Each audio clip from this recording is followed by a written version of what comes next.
আজকের এই ভিডিওতে আমি আপনাদের সঙ্গে শেয়ার করব কিভাবে আপনারা বাড়িতে বসে ড্রাইভিং লাইসেন্সের জন্য আবেদন করবে কোনো রকম দালাল ধরা ছাড়া। কিভাবে আপনারা স্টেপ বাই স্টেপ অ্যাপ্লিকেশন করবেন, কত টাকা লাগবে, কিভাবে কি করতে হবে, কি কি ডকুমেন্টস লাগবে, প্রত্যেকটি বিষয় নতুনভাবে আপনাদের সঙ্গে শেয়ার করছি।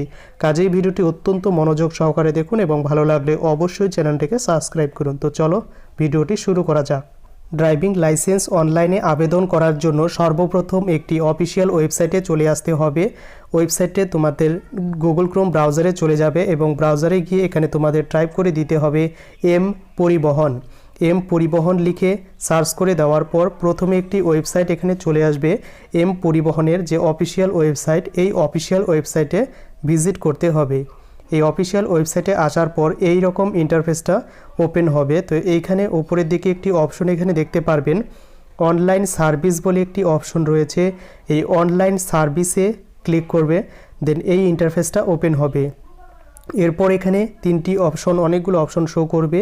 এখান থেকে ড্রাইভিং লাইসেন্স রিলেটেড সার্ভিস বলে আরেকটি অপশন ওপেন হবে। এই অপশনে ক্লিক করতে হবে, দেন একটি নতুন ইন্টারফেস কিন্তু ওপেন হবে। তো এই ইন্টারফেসটা আমার ভিডিওর ডেসক্রিপশনে দেওয়া থাকবে, চাইলে সেখান থেকেও সরাসরি আপনারা কিন্তু চলে আসতে পারবেন। তো আপনারা ড্রাইভিং লাইসেন্স অনলাইনে আবেদন করার জন্য দুটি পদ্ধতি রয়েছে। প্রথমত আপনাদের লার্নার লাইসেন্স আবেদন করতে হবে। লার্নার লাইসেন্স হয়ে গেলে তারপর কিন্তু ড্রাইভিং লাইসেন্সের জন্য ফাইনালি আবেদন করতে পারবেন এবং আপনাদের কোনো আরটি অফিসে যেতে হবে না, বাড়িতে বসেই আপনারা কিন্তু পরীক্ষাটি দিতে পারবেন। তো কিভাবে কি করতে হবে, সর্বপ্রথম লার্নার লাইসেন্স আবেদন করার জন্য এই পোর্টালে চলে আসবেন। দেখতে পারবেন অ্যাপ্লাই ফর লার্নার লাইসেন্স বলে একটি অপশন রয়েছে। এই অপশনটিতে সিম্পলি ক্লিক করবেন। এরপর এই রকম ইন্টারফেসটা ওপেন হবে, অর্থাৎ আমার কি কি ডকুমেন্টস লাগছে তো এখানে কিন্তু সমস্ত কিছু শো হবে। এরপর কন্টিনিউ বাটন রয়েছে, এখানে ক্লিক করতে হবে। এরপর এই ইন্টারফেসটা ওপেন হবে। এরপর এখানে অপশনগুলো দেখতে পারবেন, category if required select category. তো এখানে ক্লিক করার পর আমি যেহেতু ফ্রেশ অ্যাপ্লিকেশন করছি, অর্থাৎ আমার আগে ড্রাইভিং লাইসেন্স ছিল না, তাই এখানে কিন্তু জেনারেলি চুজ করব এবং জেনারেল চুজ করার পর নিচে কিন্তু তিনটে অপশন শো করবে। তো আমি নতুনভাবে যেহেতু আবেদন করছি তাই আমি প্রথম অপশনটা চুজ করব, যে আমার কোনো ড্রাইভিং লাইসেন্স নেই, সেই জন্য আমি আবেদন করছি। এরপর নিচে একটি সাবমিট বাটন আছে, এই সাবমিট বাটনে ক্লিক করতে হবে। এরপর এই ইন্টারফেসটা কিন্তু ওপেন হবে। অর্থাৎ আমি যদি বাড়িতে থেকেই ড্রাইভিং লাইসেন্সের জন্য আবেদন করি এবং বাড়িতে বসে যদি পরীক্ষা দিতে চাই, তাহলে আমার আধার কার্ডের সঙ্গে মোবাইল নম্বরটি লিঙ্ক করা থাকতে হবে, নচেত কিন্তু হবে না। আপনাদের আধার কার্ডের সঙ্গে যাদের মোবাইল নম্বর লিঙ্ক নেই তারা অতি সত্বর লিঙ্ক করিয়ে নেবেন। তো যেহেতু আমার লিঙ্ক রয়েছে, তো আমি কোনটা চুজ করব, যে সাবমিট ভিয়া আধার অথেন্টিকেশন। তো প্রথম অপশনটি ক্লিক করার পর সাবমিট বাটনে প্রেস করব, এরপর ওকেতে ক্লিক করব। দেন এই ইন্টারফেসটা ওপেন হবে। নিচের দিকে চলে আসার পর এইখানে দেখতে পারবেন আধার নাম্বার। তো আমি এখানে আধার নম্বর অপশনটিতে ক্লিক করব। ক্লিক করার পর এখানে আমার যে আধার কার্ডের নম্বর সেটা কিন্তু এন্ট্রি করতে হবে এবং জেনারেট ওটিপিতে ক্লিক করতে হবে। এরপর নিচের দিকে যে মোবাইল নম্বর লিঙ্ক রয়েছে আধার কার্ডের সঙ্গে, সেই মোবাইল নম্বরের ওটিপিটা এখানে এন্ট্রি করতে হবে। এন্ট্রি করার পর নিচের তিনটে ডিক্লারেশন রয়েছে, এই তিনটে ডিক্লারেশন বাটনটিতে কিন্তু ইয়েস করে দেবেন, অর্থাৎ এই প্রত্যেকটি ডিক্লারেশন মেনে নিয়েছেন। এবং নিচে একটি অপশন আছে আধার অথেন্টিকেট, এই অথেন্টিকেট অপশনটিতে আপনারা ক্লিক করবেন। আধার অথেন্টিকেশনে ক্লিক করার পর এই ইন্টারফেসটা আপনাদের সামনে ওপেন হবে, অর্থাৎ আধার কার্ডের যে ডিটেলসগুলো আপনি ফিল করেছিলেন প্রত্যেকটি ডিটেলস কিন্তু এগুলো শো করবে। অনেক ক্ষেত্রে দেখা যায় relative name not found show করে, তো সেক্ষেত্রে কী করবেন, আপনার আধার কার্ডটি আপডেট করে নেবেন, সেখানে আপনার ফাদার্স নেম কিন্তু এন্ট্রি হয়নি। তো এখানে আধার কার্ডের যা যা ডিটেলস, এখানে কিন্তু সমস্ত ডিটেলসগুলো অটো ফিল করা থাকবে, অর্থাৎ আপনি কোনো কিছু পরিবর্তন করতে পারবেন না। আপনার নেম, ডেট অফ বার্থ, আপনার জেন্ডার, তো প্রত্যেকটি কিছুই অবশ্যই আপনার আধার কার্ডে সঠিক থাকতে হবে। এরপর নিচে আপনার ফটোটা দেখতে পারবেন, যেটা আধার কার্ডে আপনার কিন্তু রয়েছে। তো অনেকেই ভুল করে, এখানে যে ফটোটি আছে এটাই কি তোমার ড্রাইভিং লাইসেন্সে থাকবে? এর উত্তর হচ্ছে না। ড্রাইভিং লাইসেন্স অ্যাপ্লাই করার সময় আপনি পরবর্তীকালে যে ফটোটি আপনার নিজের আপলোড করবেন সেই ফটোটি থাকবে। এখানে যেহেতু আধার কার্ড দিয়েছি তাই আধার কার্ডের ফটোটা আপাতত শো করছে, কিন্তু পরে সেটা পরিবর্তন হবে। তো এখানে কোনো কিছু আপনি লিখতে পারবেন না, তো সম্পূর্ণ এগুলো দেখার পর নিচে প্রসিড বাটনে ক্লিক করবেন। তো আধার কার্ডে ভুল থাকলে কিন্তু সংশোধন করে অ্যাপ্লিকেশন করবেন। তো প্রসিডে ক্লিক করার পর এই ইন্টারফেসটা ওপেন হবে। হওয়ার পর এখানে দেখতে পাচ্ছেন কিছু কিছু বিষয়গুলো ফিল করা যাচ্ছে না, অর্থাৎ অটো ফিল কিন্তু থাকবে। তো এখানে আপনি কোন আরটিও অফিসের আন্ডারে আবেদন করবেন সেই আরটিও অফিসটার নাম কিন্তু চুজ করতে হবে। তো আমি যেহেতু জলপাইগুড়ি আরটিও অফিসের আন্ডারে আবেদন করব, তো এখান থেকে আমি কিন্তু চুজ করে নিচ্ছি। তো এরপর নিচের দিকে চলে যাবেন। এখানে সমস্ত কিছু আধার কার্ডের বিষয়গুলোই ফিল করা থাকবে, কোনো কিছু পরিবর্তন করতে পারবেন না। এখানে আপনি প্লেস অফ বার্থ, এখানে কিন্তু আপনার যেখানে বার্থ হয়েছে সেটা লিখে দিতে পারেন, কিন্তু যেগুলো স্টার মার্ক দেওয়া রয়েছে সেগুলো ফিল করতেই হবে, বাদবাকি অন্যগুলো ফিল না করলেও কিন্তু কোনো প্রবলেম হবে না। এরপর আপনার কোয়ালিফিকেশন কি দেবেন। ধরা যাক আপনি 4 চাকার গাড়ির জন্য আবেদন করছেন, তো সেক্ষেত্রে অবশ্যই আপনাকে মিনিমাম 8ম শ্রেণী পাস করতে হবে। আর যারা বাইকের জন্য আবেদন করবেন তাদের কিন্তু কোনো রকম লাগবে না, জাস্ট একটি দিয়ে দিলেই হবে। তো আপনি এখানে কি করবেন, যে কোনো একটি ডকুমেন্টস কিন্তু দিয়ে দেবেন, 8ম শ্রেণী বা 10ম শ্রেণী। তো এখানে দেখতে পাচ্ছেন আপনার ব্লাড গ্রুপ, তো আপনার ব্লাড গ্রুপ কী রয়েছেন সেটা কিন্তু আপনি এখান থেকে বসিয়ে দেবেন। যদি না ফিল করেন কোনো রকম প্রবলেম হবে না। এরপর নিচের দিকে চাইলে আপনি আপনার ইমেল আইডিটি দিয়ে দিতে পারেন, এবং এখানে আপনার কিন্তু যে রেজিস্টার মোবাইল আইডি বা মোবাইল নম্বর রয়েছে আধার কার্ডের সঙ্গে, সেই মোবাইল নম্বরটা আপনাকে এখানে কিন্তু এন্ট্রি করতে হবে। এরপর নিচের দিকে ইমার্জেন্সি মোবাইল নম্বর চাইলে দিতে পারেন, না দিলেও কোনো প্রবলেম হবে না, আর নিচে এগুলো ফিল না করলেও চলবে। এরপর নিচের দিকে চলে আসবেন। নিচের দিকে চলে আসার পর সাব ডিস্ট্রিক্ট একটি অপশন রয়েছে, এই সাব ডিস্ট্রিক্ট অপশনটি আপনার ক্লিক করবেন। সাব ডিস্ট্রিক্ট একটি অপশন রয়েছে, সাব ডিস্ট্রিক্টে ক্লিক করবেন। আপনি কোন ডিস্ট্রিক্টের আন্ডারে সেটা কিন্তু আপনার সাব ব্লক সেটা চুজ করবেন। চুজ করার পর আপনার ভিলেজ বা টাউন সেটা কিন্তু আপনাকে চুজ করতে হবে।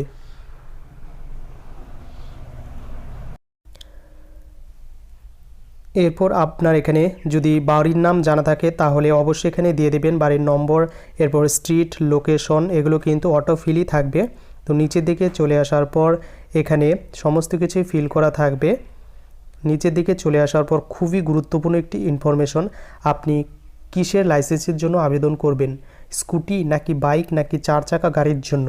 তো যেহেতু আমি বাইকের লাইসেন্সের জন্য আবেদন করব, তো সেক্ষেত্রে এই অপশনটিতে ক্লিক করতে হবে। তো ক্লিক করার পর খুবই গুরুত্বপূর্ণ একটি ইনফরমেশন, এখানে ভুল করলে কিন্তু আপনার লাইসেন্স হবে না। যেহেতু বাইকের জন্য আবেদন করব, তাই এই দ্বিতীয় অপশনটা আমাকে চুজ করতে হবে, motor cycle with gear non transport MCWG। তো এখানে আমাকে কিন্তু ক্লিক করতে হবে। তো মোটর সাইকেল উইথ গিয়ার কিন্তু চুজ করতে হবে। তো এখানে ক্লিক করলাম। ক্লিক করার পর যে প্রসেসটা শো করাচ্ছে এটা কিন্তু আপনারা ফলো করবেন, এরপর ওকেতে প্রেস করবেন। আর আপনারা যারা চাইছেন একসাথে 4 চাকা গাড়ি এবং 2 চাকার গাড়ির আবেদন করবেন, তো এক্ষেত্রে কিন্তু আপনারা দুটো চুজ করে নিতে পারেন। তো আমি যেহেতু একটি বানাবো তাই আমি একটি চুজ করে এখানে ওকেতে প্রেস করলাম। এরপর এখানে আসার পর এই যে সিম্বলটা আছে এই সিম্বলটাতে আপনি ক্লিক করবেন। তো ক্লিক করা হয়ে গেলে আবার নিচে চলে আসবেন, সিলেক্ট কোপস বলে অপশন আছে, এখানে ট্যাপ করবেন। এরপর দেখতে পাচ্ছেন মোটর সাইকেল উইথ গিয়ার এই অপশনটা খুলে গেছে, এবং এখানে ক্লিক করে ওকেতে প্রেস করবেন। এরপর নিচে একটি অপশন চলে আসবে যে is the applicant train from driving school, আপনি কি ড্রাইভিং বা গাড়ি চালানো কোনো কি স্কুল থেকে শিখেছেন। যদি না হয় তাহলে কোনো কিছু দরকার নেই, যদি ইয়েস হয় তাহলে এখানে কিন্তু টিক চিহ্ন দিয়ে দেবেন। এরপর একটি অপশন দেখতে পারবেন সেলফ ডিক্লারেশন,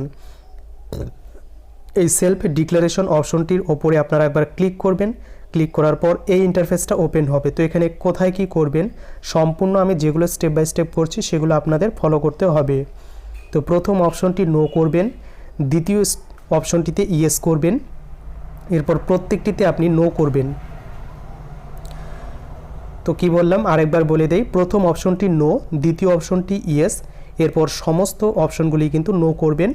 এবং এখানে একটি অপশন আছে আই হেয়ার বাই অর্থাৎ ডিক্লারেশন বাটন, এই ডিক্লারেশনে ক্লিক করার পর নিচে সাবমিট বাটন আছে, এই সাবমিট বাটনে প্রেস করবেন। তো ওকেতে এরপর ক্লিক করব। দেন দেখতে পাচ্ছ ফিজিক্যাল,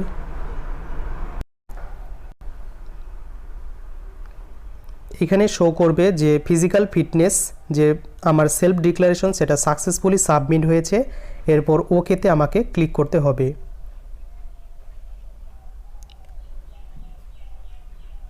এরপর নিচের দিকে চলে আসার পর এখানে দুটো অপশন এখানে শো করবে, I am willing to donate my organ in case of accidental death, অর্থাৎ বাই চান্স কোনো কারণে অ্যাক্সিডেন্টে আপনি যদি মারা যান, আপনার অর্গান বা অঙ্গ কি দান করতে চান? যদি ইয়েস হয় ইয়েস দেবেন, নো হলে নো। তো আপনার ইচ্ছে মতো এটা কিন্তু দিয়ে দেবেন। দ্বিতীয় অপশনটি I hereby declare that the best knowledge, এবং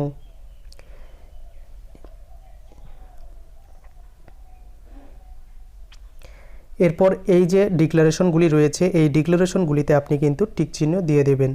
এরপর এখানে নিচে যে ক্যাপচার কোড বা এই সংখ্যাগুলো শো করছে, এই সংখ্যাগুলো এই অপশনটিতে আপনি কিন্তু ফিল করে দেবেন যে সংখ্যাগুলো শো করছে।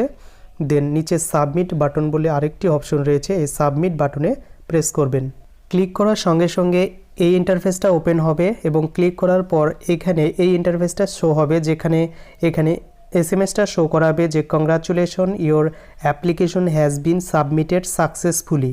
এখানে ওকেতে ক্লিক করার পর এই ইন্টারফেসটা আপনাদের সামনে ওপেন হবে, যেখানে আপনার অ্যাপ্লিকেশনের স্লিপটা থাকবে, অ্যাপ্লিকেশন নম্বর, আপনার এখানে প্রত্যেকটি বিষয় কিন্তু ইন ডিটেলসে শো করবে। এবং নিচের দিকে চলে যাবেন, এখানে নিচের দিকে চলে আসার পর একটি অপশন এখানে দেখতে পারবেন যে অ্যাপ্লিকেশন ফর্ম প্রিন্ট অ্যাকনোলেজমেন্ট। তো এখান থেকে আপনি কিন্তু অ্যাকনোলেজমেন্টটাকে প্রিন্ট করে নেবেন। পিডিএফটি ডাউনলোড করার পর এরপর নিচের দিকে চলে যাবে। নিচের দিকে চলে আসার পর এখানে একটি অপশন আছে নেক্সট বাটন বলে, এই নেক্সট অপশনটিতে প্রেস করতে হবে। দেন এই ইন্টারফেসটা ওপেন হবে, যেখানে আপনার অ্যাপ্লিকেশন আইডি এবং ডেট অফ বার্থটা এন্ট্রি করা থাকবে, আর না এন্ট্রি করা থাকলে আপনারা কিন্তু এন্ট্রি করে নেবেন। দেন এখানে যে সংখ্যাগুলো দেখতে পাচ্ছেন সংখ্যাগুলোকে এখানে ফিল করতে হবে এবং সাবমিট বাটনে প্রেস করতে হবে। দেন এই ইন্টারফেসটা ওপেন হবে, এখানে প্রত্যেকটি ডিটেলস কিন্তু আপনার শো হবে, অর্থাৎ এখানে অ্যাপ্লিকেশন নাম্বার, নেম, কত তারিখে অ্যাপ্লিকেশন করছেন, তো প্রত্যেকটি ডিটেলস এখানে কিন্তু দেওয়া থাকবে। নিচের দিকে চলে আসবেন, তো এখানে একটি অপশন দেখতে পারবেন, অনেক সময় এখানে আপনার ফটো আপলোড করতে হতে পারে, এবং আমার কিন্তু অটোমেটিক আপলোড হয়ে গেছে। তো এখানে দেখতে পাচ্ছেন ফিস পেমেন্ট অপশন খুলে গেছে। তো এবার আমাকে ফিস পেমেন্ট করতে হবে, দেন কিন্তু স্লট বুক করতে হবে। তো প্রথমে আমি ফিস পেমেন্টটা করব। তো ফিস পেমেন্ট করার জন্য প্রসিড বাটনটি আছে, এখানে কিন্তু ক্লিক করতে হবে। ক্লিক করার পর এই ইন্টারফেসটা ওপেন হবে, এখানে একটি অপশন দেখতে পাচ্ছেন calculate here to, click here to calculate fee, এখানে ক্লিক করব। ক্লিক করার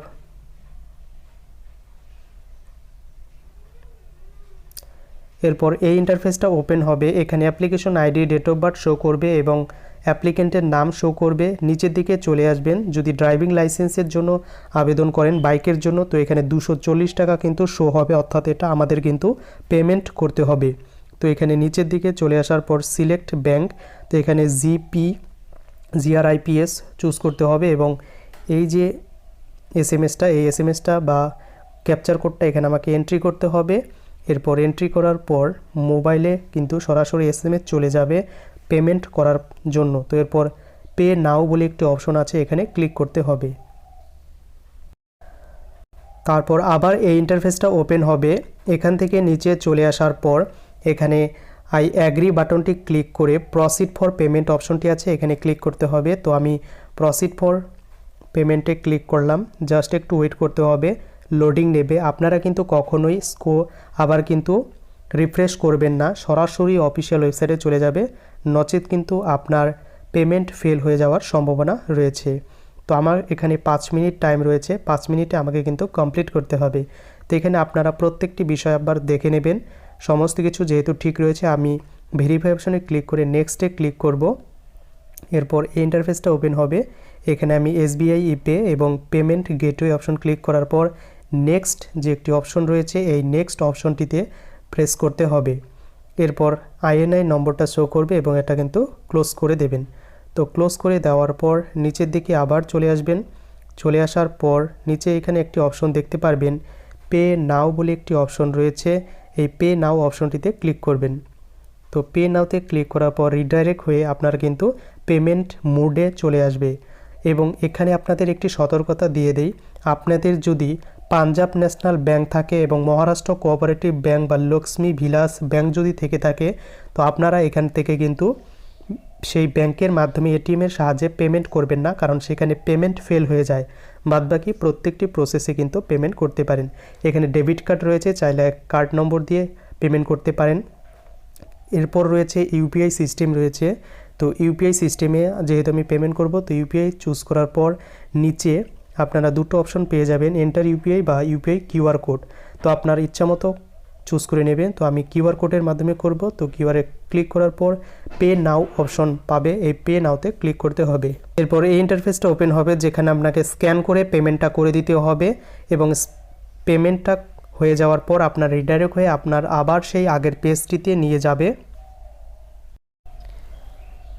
এরপরে আপনাদের কিন্তু পরবর্তী স্টেপ রয়েছে স্লট বুক করা এবং এক্সাম দেওয়া। তো এই প্রসেসটা পরবর্তী ভিডিওতে আপনাদের সঙ্গে শেয়ার করব। আপনারা যদি কমেন্ট করেন পার্ট 2 চাই, তো অবশ্যই পার্ট 2 ভিডিও আনবো।